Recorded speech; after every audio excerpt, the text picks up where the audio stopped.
How to download and install Garry's mod on PC.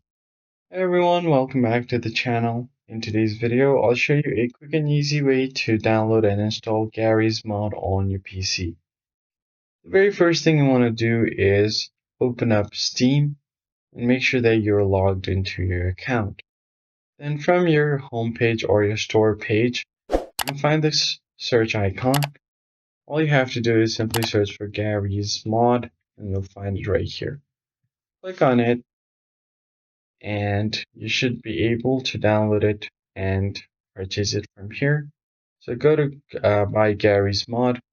I'll just click on add to cart. Now just click on view my cart.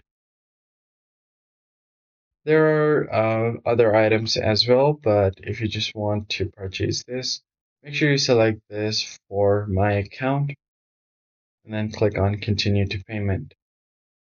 Select your payment method. There are different payment methods like Visa, Mastercard, American Express, JCB, Discover. So I'll just select Visa card for now. Enter your card details like your card number, expiration date, and you should be able to add your billing information as well, including billing address and your zip code. Once everything is done, click on continue and you should be able to purchase your Garry's mod. It will be available on the library section here, and once you find it on your library, just go ahead and install it to your drive and start playing it. That's basically it, guys. I hope this was helpful. Hit the like button below and subscribe. See you guys in the next one.